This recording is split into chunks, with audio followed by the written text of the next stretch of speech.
അറിവാണ് ദൈവമെന്ന് പഠിപ്പിച്ച മഹാഗുരുവാണ് ശ്രീനാരായണ ഗുരുവെന്ന് മാലാ പാർവതി.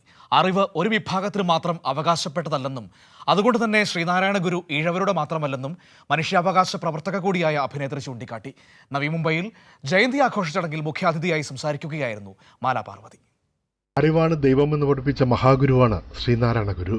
മതസാരം പറഞ്ഞു കൊടുക്കാനും എല്ലാ മതത്തിന്റെയും സാരം ഒന്നാണ്, സ്നേഹമാണ് എന്ന് സ്വാമി പറഞ്ഞത് ഇന്ന് 2025 ഏറ്റവും പ്രസക്തമായി ലോകം ഏറ്റെടുത്തുകൊണ്ടിരിക്കുകയായിരുന്നു. എത്ര ദീർഘവീക്ഷണമുള്ള അറിവില്ലായ്മയുടെ പാതാളക്കുഴിയിൽ നിന്നും മനുഷ്യ സമൂഹത്തെ മുഖ്യധാരയിലേക്ക് കൈപിടിച്ചുയർത്തിയ വിശ്വഗുരുവിന്റെ പാത പിന്തുടരാൻ കഴിയുന്നത് ഭാഗ്യമായി കരുതണമെന്നും നടിയും മനുഷ്യാവകാശ പ്രവർത്തകയുമായ മാലാ പാർവതി പറഞ്ഞു.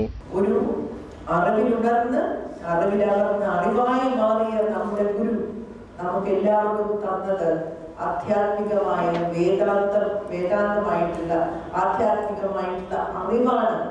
വാശിയിൽ നടന്ന സാംസ്കാരിക സമ്മേളനത്തിൽ ശ്രീനാരായണ മന്ദിര സമിതി പ്രസിഡന്റ് MI ദാമോദരൻ അധ്യക്ഷത വഹിച്ചു. Secretary OK Prasad, father Jacob Barathur, unit secretary Radhakrishna Panicker തുടങ്ങിയവർ വേദി പങ്കിട്ടു. മുംബൈയിലും പ്രാന്തപ്രദേശങ്ങളിലുമായി ശ്രീനാരായണ മന്ദിര സമിതിയുടെ വിവിധ യൂണിറ്റുകളിലും ഗുരുജയന്തി ആഘോഷ പരിപാടികൾ നടന്നു. പ്രേംലാൽ, കൈലി ന്യൂസ്, മുംബൈ.